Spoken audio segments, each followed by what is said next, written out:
Arratsaldeon, entzun dezuen musika hau Beethovenek aurkeztu zuen 1813 Bienan bere 7. sinfoniarekin batera. Sinfonia hau sinfonia da, txikia bada ere, Wellingtonen omenez egin zuen enkarguz. Wellington donostiarrok dakigunez gerra kriminal bazan eta hemen frogatu zuen. Baina Beethovenek egin zion sinfonia.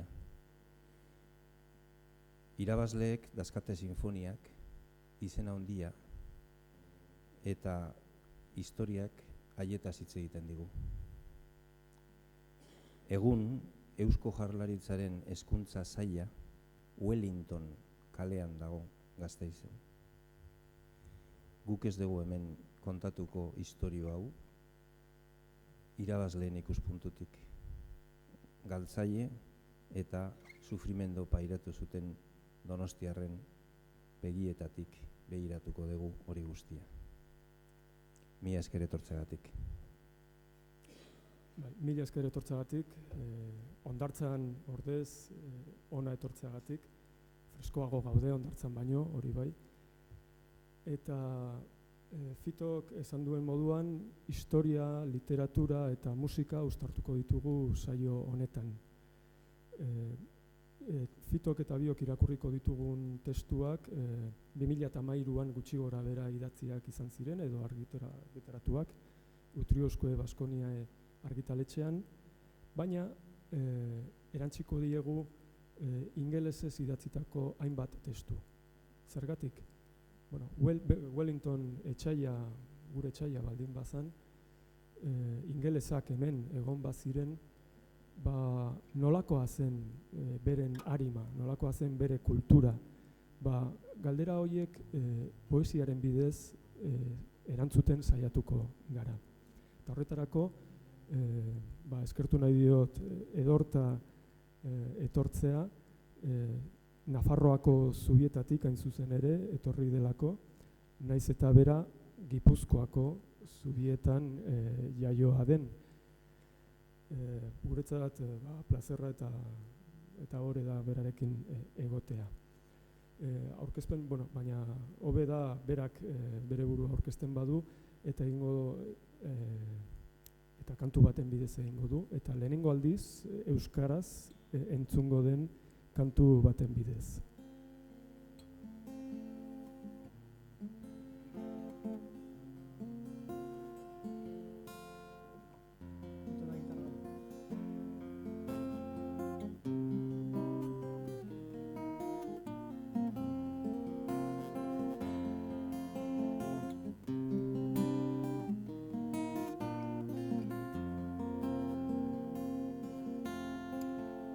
Zuekin amesten, itxasugez betetako itxaso, sakon bat amesten du.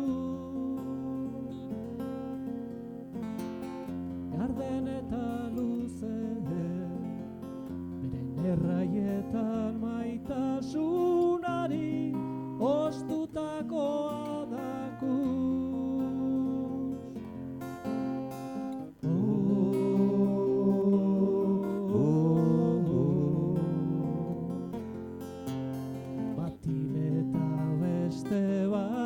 asomatzen da.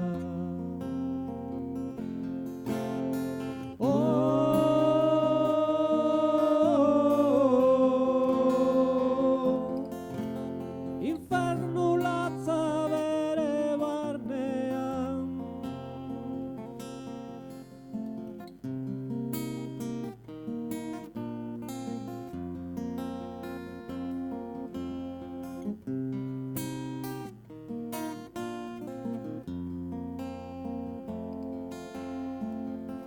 Ezin hau irentzi, saiatzen da baina nire buruko irustan trabatzen da. Zoroa dirudi, uso bat jandezan eskaintzen diot, ta ongiaz pozoitzen da.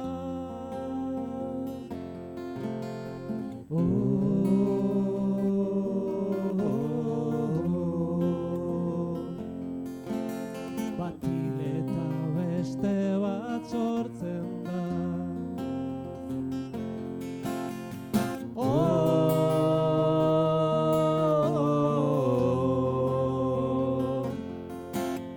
Infernu latza bere barnean.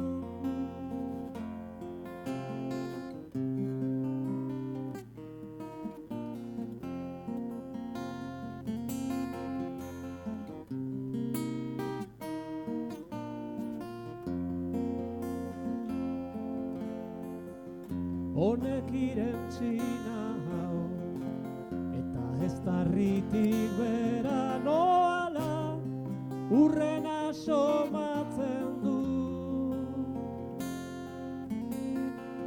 Baina suntsitzen da, haren sabelera iritsi eta egi bat marraztea.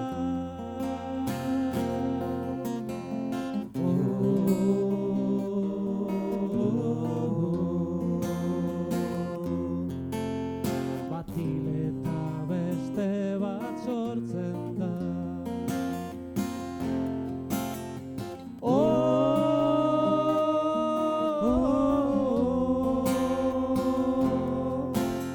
Infernu latza bere barnean.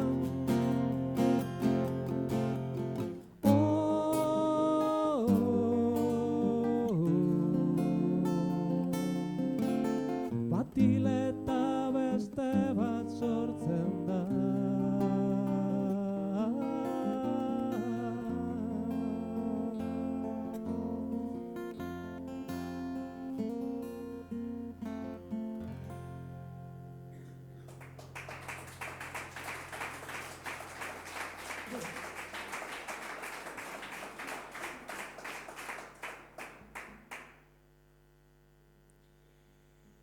Galerna zetorren iparreki aldetik. Garai arraro samarra baina bortitza ala ere. Eta ilunabarreko argi eskasa dirdiran ari zan faroletako argiztapenen goraberak eraginda.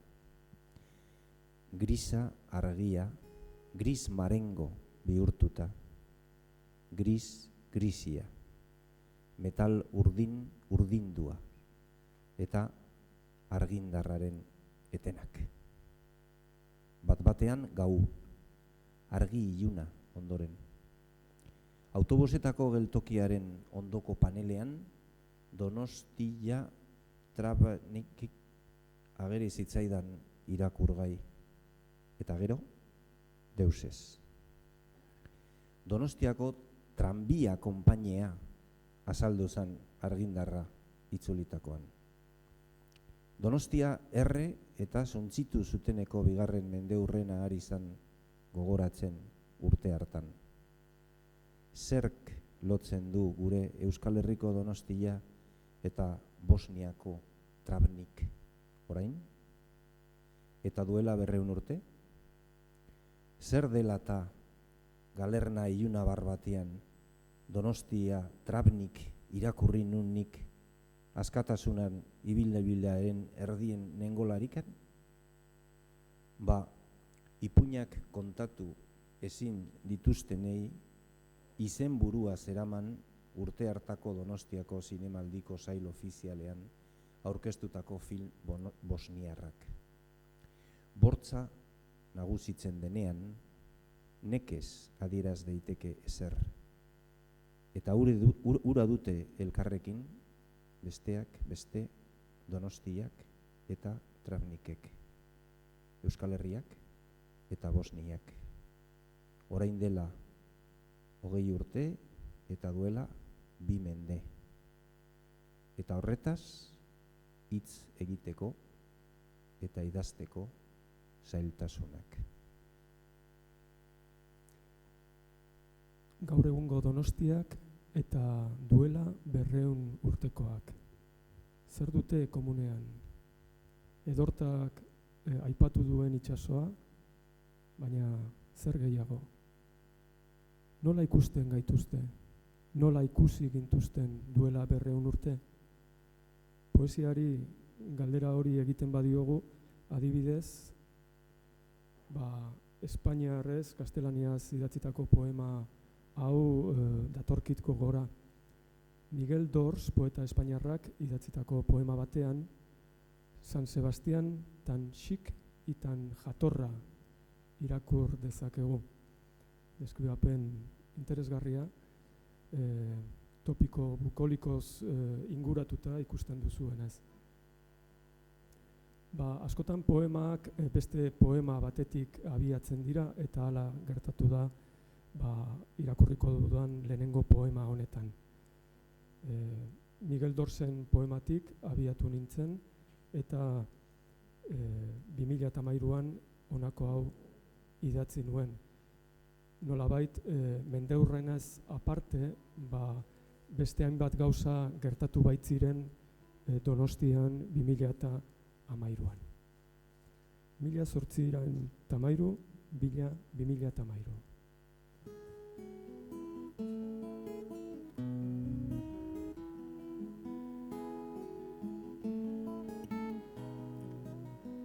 Tan xik y tan jatorra, horra, horra, Donostia, Miguel Dorsen arabera. Baina egon badago gehiago, jauna, setioa eta sutea eta kolore anitzeko uniformeak bretxatik bortzaz sartu dira, baina bulebarreko aparkalekuan bilduko gara. Herri Harresian.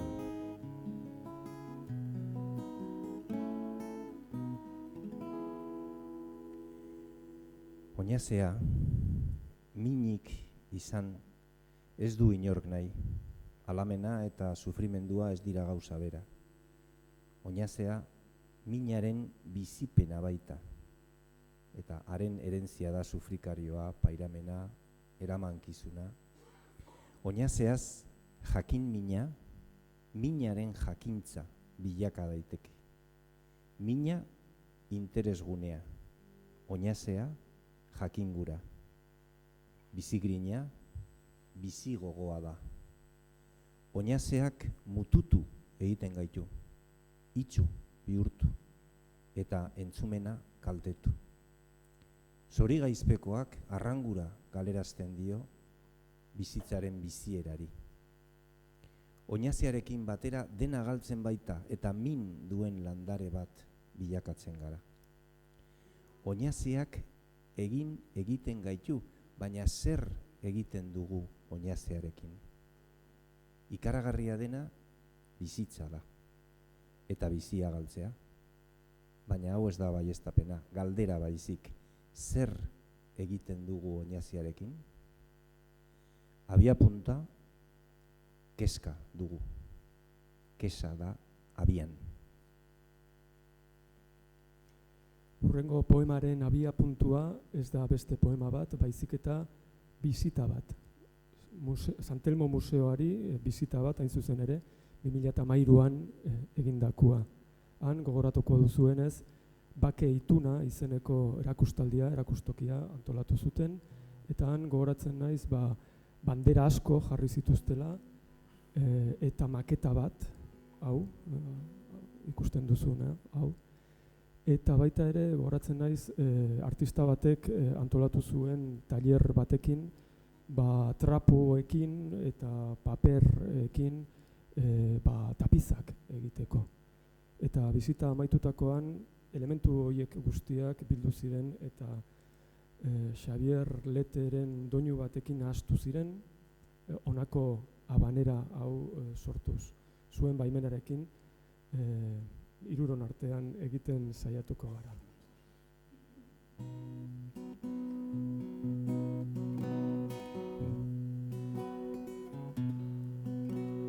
Mila zortzireun da mairu, bandera jarri zituzten, ta Zentelmo museoan, iragana da erakusten, bandera trapu zaharrak, baino ez direla dioten, hoiek ez dakite ziur, zenbat bandera daukaten, ez gara bizi maketan, Donostian jaio ginen, merkatagune bat bretzan, gure utxuneak betetzen, eskerrak artistarekin, hause ikasi genuen, trapuen erabilpena,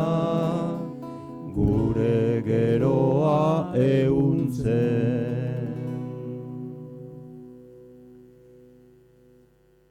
Oinazeak, alere, ez du norbera jakintzo bihurtzen. Minaz, gizakiak egiten duenak, gizaki bakoitzak naiz gizarteak dioena bihurtzen gaitu jakintzuago. Ez baigara munduko gauza bat soilik, mundu horri adiera emateko gauza bagara. Mina eta oinazea ez baitira sinonimoak, hiztegiek horrela arautu arren. Hizkuntza ezin baita hiztegien arabera ulertu, ez eta bizitza atzekaberik gabe bizitu. Bihotz minarena ez da edozein min. Dolua oinazez aratago doa, soinaren mintasunaz areagoa delako. Oinazea delakoa, volumen goriko dolumena da.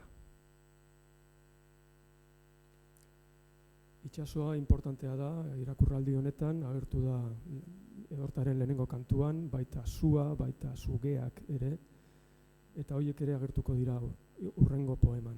Baina ez da nire poema izango, baizik eta poeta eta filosofo batena, justu 1813an Londresen ingelesez egindako literaturan klasiko bat idazten ari zena.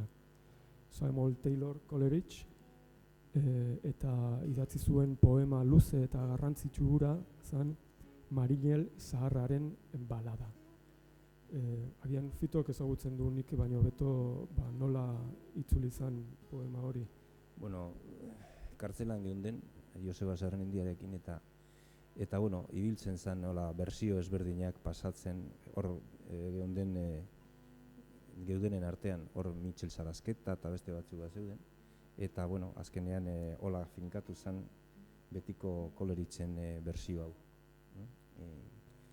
Poema luze denez, eskuragarri duzue Armi-Armak webgunean osorik, bakarrik pasarte bat irakurriko dizuegu, baina, bueno, agian ezagutzen duzue peripezia, bidai bati buruzkoa da, itsasoz abiatzen dira Inglaterratik, eta bidaiaren erdian Marinelak pekatu bat egiten du, albatros bat, txori erraldoi bat, hiltzen du, erailtzen du, motiborik gabe gainera, eta geroztik historia bihurtzen da mendeku historia bat. Naturak mendekua eskatzen dio Marinelari eta bere itsaskidei. Albatrosa noski simbolo bat gisa irakur daiteke eta hala izan da. irakurriko dugu bigarren ataletik, pasarte luz motz bat, nun mendekua hasten dan, eta hasieran itsasoa bare geratzen da, eta itsasontzia ezin da mugitu. Marinel Zarraren baladaren bigarren ataletik.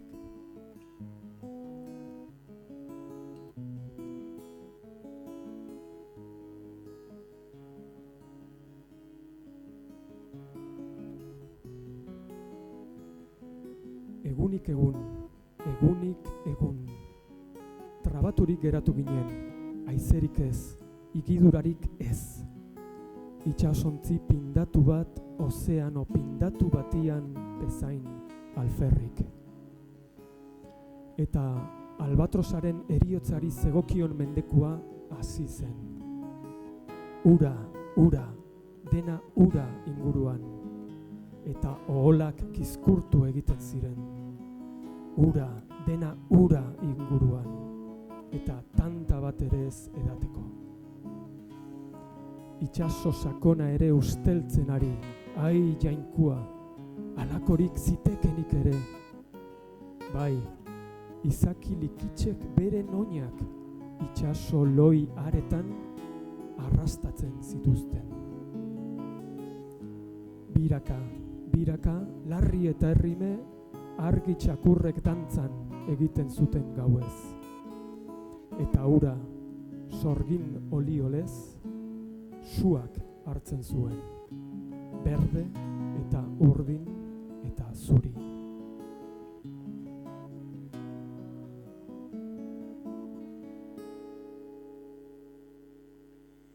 Min sakratua eta min patriotikoa, ez aberri mina. Aberriak gurtuarazten duen herritarren eta etsaien oinazebera da. Martiria da jainkoarengatik, edo jainkori gabeko estatuarengatik. Eta martiria da hiltzen dena. Sakrifizioa sarrifikzioa da. Maizuak eragindako mina jainkoak edo estatuak da emana. Minaren izkerak era bersuan berdintzen eta ezberdintzen ditu gizakiak. Marinel Zarraren balada esan bezala poema luzea da, eta amaiera nahiko baikorra du. 19. mendearen hasieran gaude, eta kultura ingelesa baikorra dela, esan genezake, naiz eta laister romantizismoa datorren. Baina irakurtzen badugu, adibidez poemaren amaiera, ikusten dugu dena ongi ateratzen dela, Marinela salbu ateratzen da bere abenturatik. Zergatik? Naturari adierazten dion maitasunarengatik. Esaten du, hobeto maite duenak hobetu egiten du otoitz, gauza guziak, handiak eta txipiak maite dituena. Eta bar. Beraz da, amaiera baketsua eta bakezalea. Baina bakezalea izatea ez da horren erraxa, gauza mundua asko aldatu da 200 urte hauetan, eta zailtasun horri buruz honako poema bat idatzi nuen. Ez hil inor.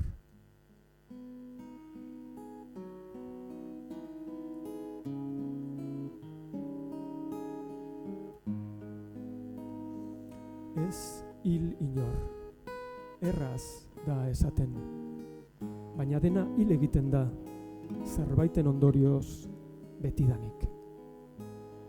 Norbera bizirik irautea da eragotzitako suizidio bat, eta inoiz ez behin betikoa.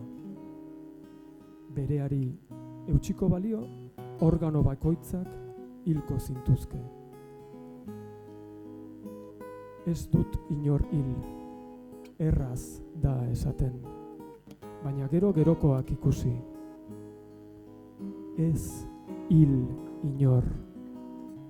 10 manamendu guztien artean, horra hor, bete ezin dugun bakarra.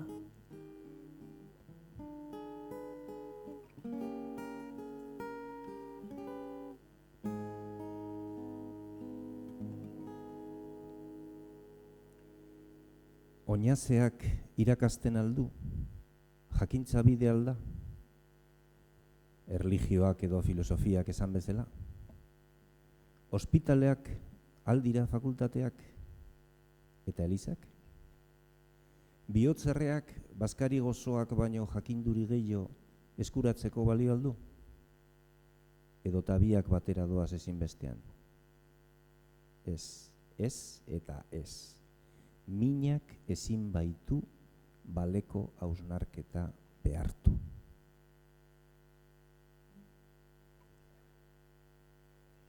Gure bidaiak aurrera egiten du, itsasoan jarraitzen gara, baina Inglaterrara iritsiko gara.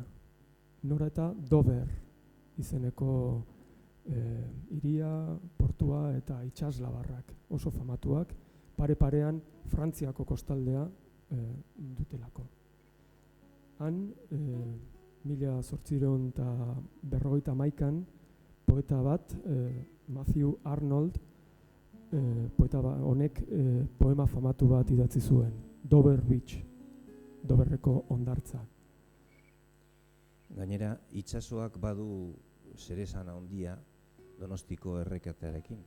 Zen, hemen antolatu genuen udako ikastaroan Jose Luis Orella irakasleak planteatu zuen hipotesi bezala, ingelesek Donostia errezutela besteak beste konpainia Gipuzkoana de Caracas sede nagusia hemen zegoena txikitzeko. Eta konpainia bera eraman ahal izateko trafiko guztiarekin eta komerzio eta dena Londresera. Eta hala gertatu zen. Konpainia Gipuzkoana de Caracasa eraman zuten Londresa, Donostia erre zutelako. Donostia eta itsasoa eta gu. Beraz, poema honetako giroa ez da lehenekoa bezain baikorra, ikusiko duzuenez, 19. mendearen erdian gaude, eta gauza asko aldatzen ari dira Europako kulturan. Gizakia, esan dezagun, bakarrik geratu da unibertsoan. Jainkoa, Nietzscheak esan zuen moduan, hil eginda. Eta poema honetan, itsasoaren ondoan idatzia, nabarmen dago pentsaera hori, berritasun hori. Dover Beach.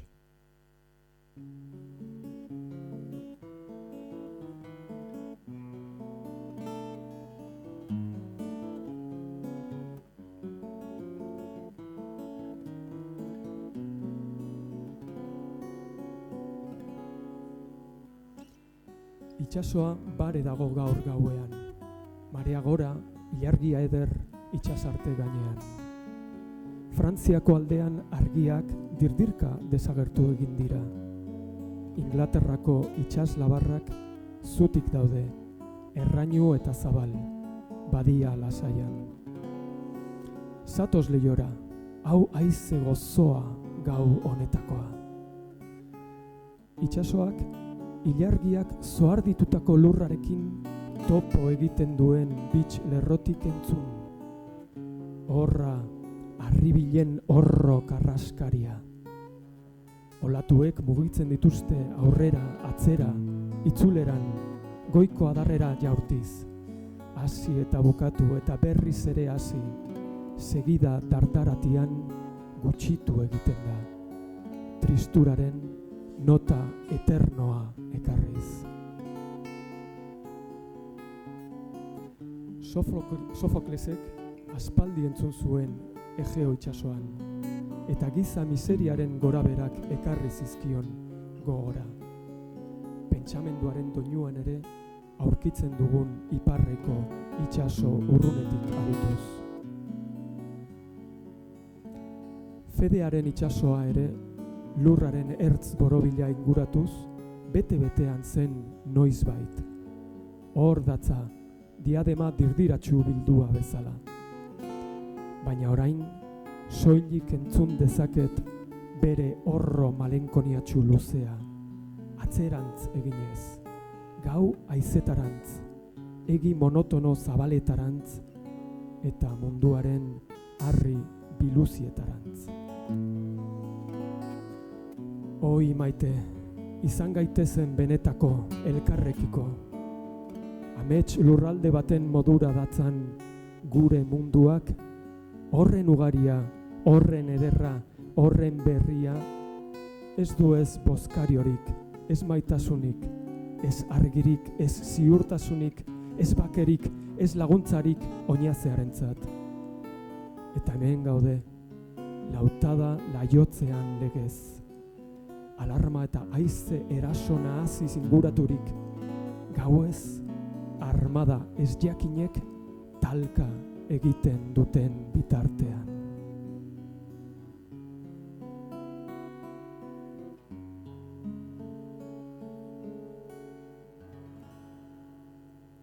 Armada ez jakinak. Heriotzak biologikoki berdintzen baitu, ez politikoki.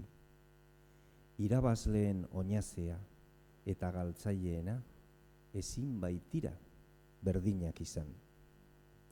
Botere egiturek min ematen dieten minak ezestatu egiten baitu.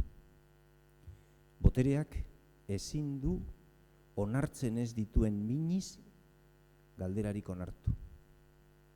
Estatuarentzat boterearen min izaera biztaraziko luketen minak baitirateke mingarriegiak. 2013ko abuztuaren 21 ziurazki berezia izan zen hemen gauden guztiontzat, ezta? Niretzat, guretzat ere bai, egun horretan lagun baten ezkontza ospatu genuen, hemen Donostian, eta ezkontza horien oroitzapenekin, eta baita ere irakurri dugun Koleritzen poemarekin, eta baita ere Matthew Arnolden poemarekin denak berriro ere nahastuta beste poema bat sortu zen. 2013ko abuztuaren 21.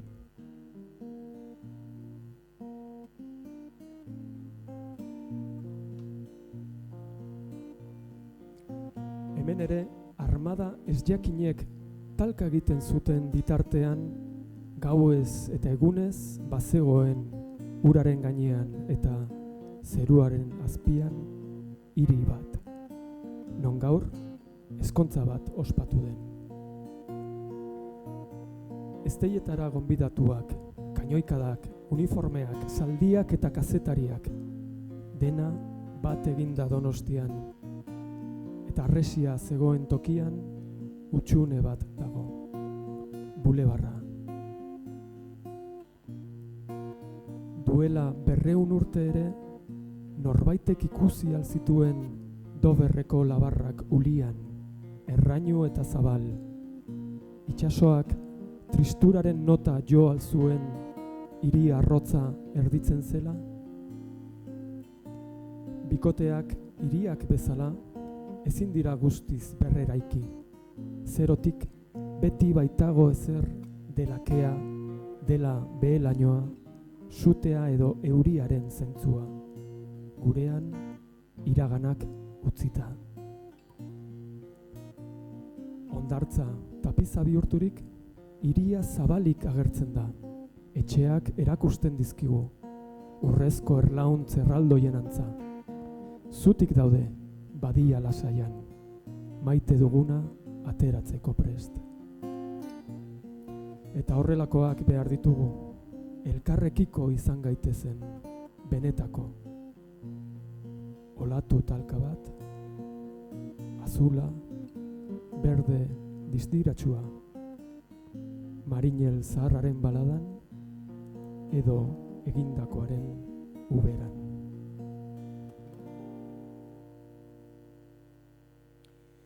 Min batzuk susmagarriak izan arren, beste batzuk berriz zorrak dira. Gurasoen artean, seme-alabengandik edo zuzenbideagatik eta haietaz hitz egin liteke soilik. Oinaze erakundeak sortzen dira horretarako. Sufrikarioak arautzeko, haien ondorioz arduratzeko, haietaz hitz egin ahal izateko, haietaz soilik. Sufrimendu kulturala da, jantzia da, baina bilustu egiten gaitu. Horregatik bihurtu nahi dute eritasuna delitu. Horregatikak kartzelatu egiten ditu oinaze erakundeak, zilegizkoak ez direnak, zorrezkoak ez direnak, gizarteak eskutatzen dituenak.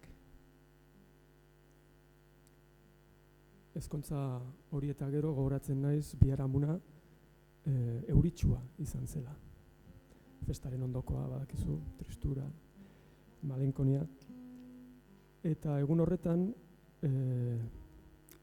bilintxen laguntzarekin koplatxo bat, zortziko bat idatzi nuen. Badakizue, abuztuaren 31 eta gero beti dago irailaren lehen bat, normalean gauza berriak ekartzen dizkiguna, ikasturte berria, demagun edo lanerako buelta. Edorta eta Fitoren laguntzaz orain 2013ko irailaren batian.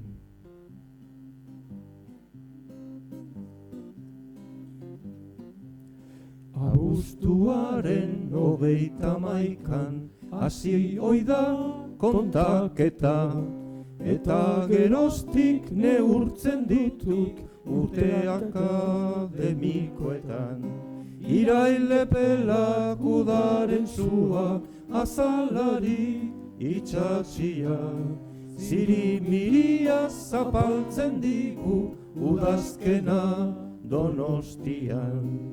Irailepelak udaren zua azalari itxatxia, zirimiria zapaltzen digu udazkena Donostian.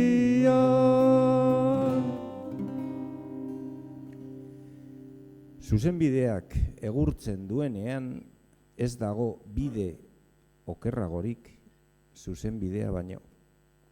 Zuzenbideak zer erakuntzen du? Gizakumeen oinazea edo jendearen sufrimenduez arduretzen den gizartea.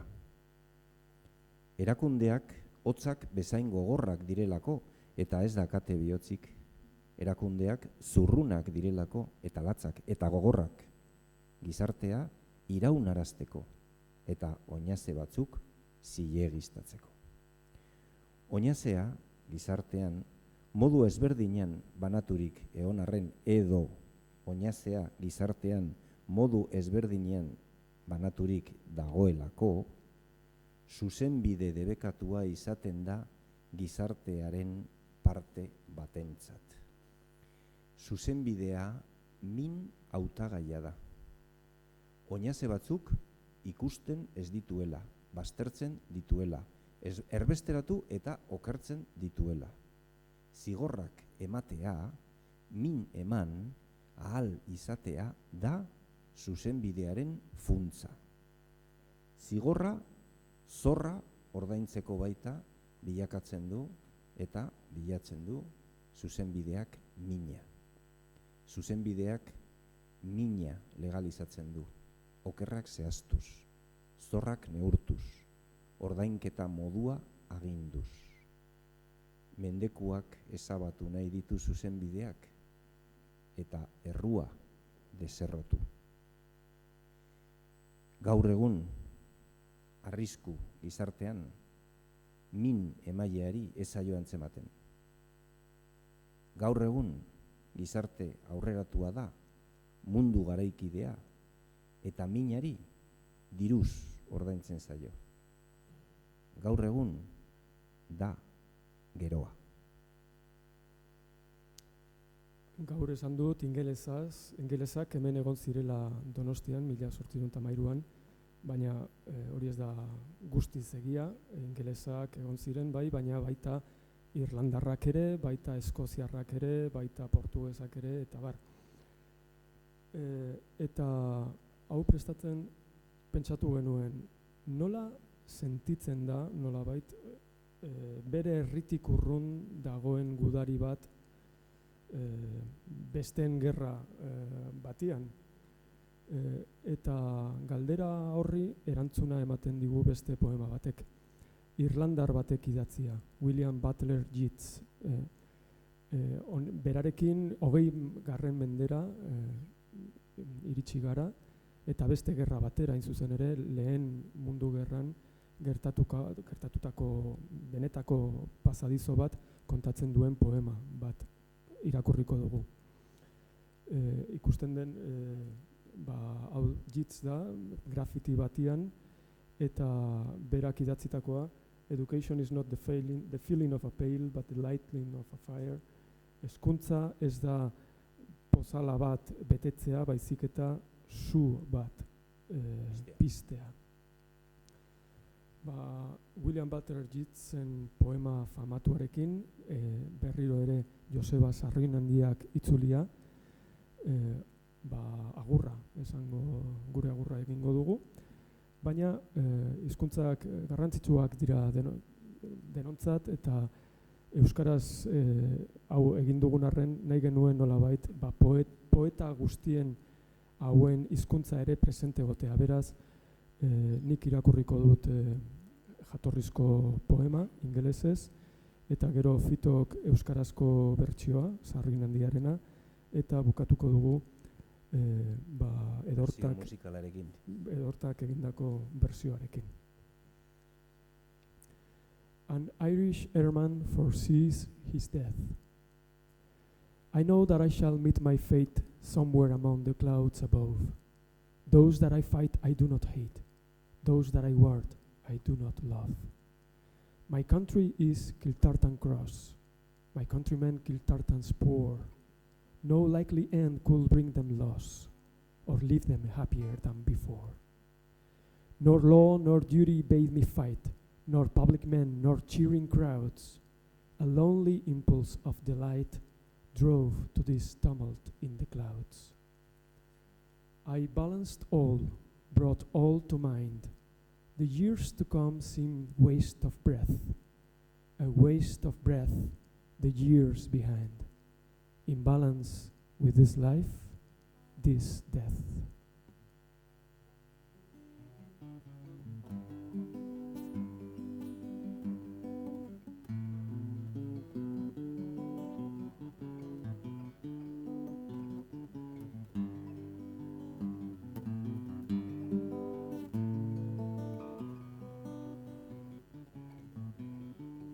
Badakit ene fatua aurkituko dudala, han, goian, odeien artian.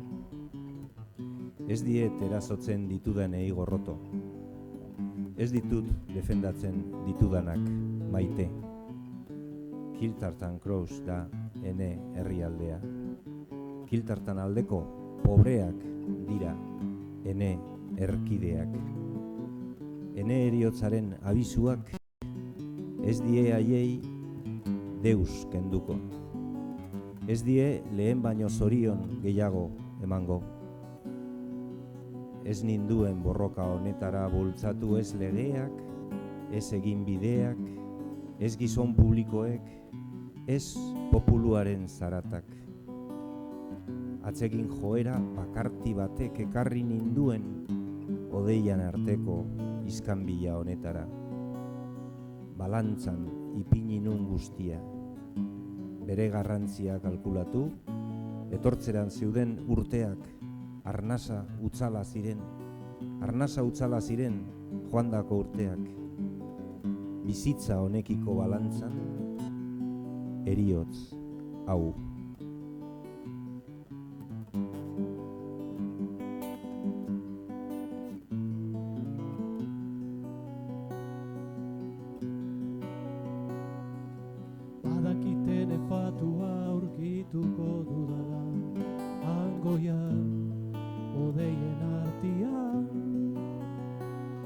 ez diet erasotzen ditudanei gorroto, ez ditut defendatzen ditudanak maite. Kiltartan krosta ene herrialdea, bertako pobreak ene erkideak, ene eriotzaren abisuak ez die deuskenduko, ez zorionik emango. Ene eriotzaren abisuak ez die deuskenduko, ez zorionik emango. Arnas hautsala ziren, etortzear zeuden urteak, arnas hautsala joandakoak. Arnas hautsala ziren, etortzear zeuden urteak, arnas hautsala joandakoak.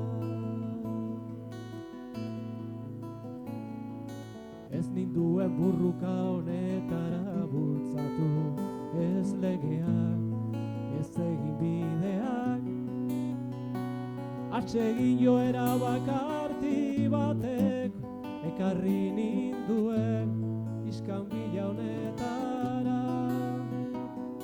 Kiltartan krosta ene herrialdea, bertako pobreak ene erkideak, ene eriotzaren abisuak ez die deuskenduko, ez zorionik emango. Ene eriotzaren abisuak ez die deuskenduko, ez zorionik emango. Arnas hautsala ziren, etortzear zeuden urteak, arnas hautsala joandakoak.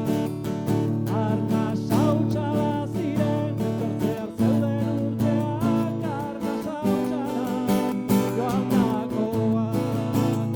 Arnas hautsala ziren, etortzear zeuden urteak, arnas hautsala joandakoak.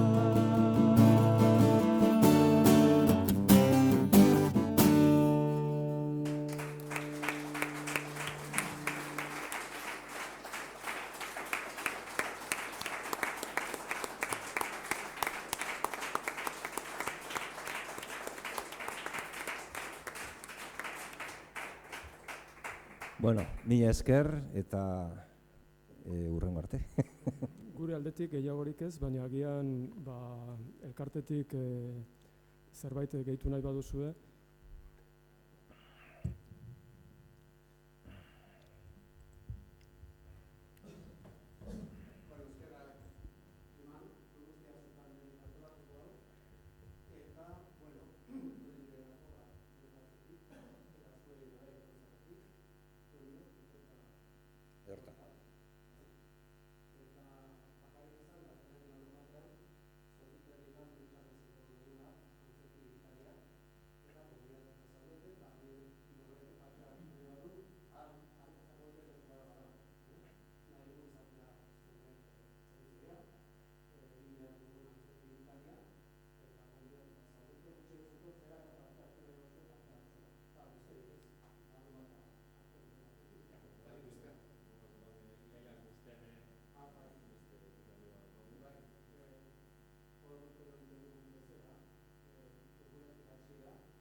Esker.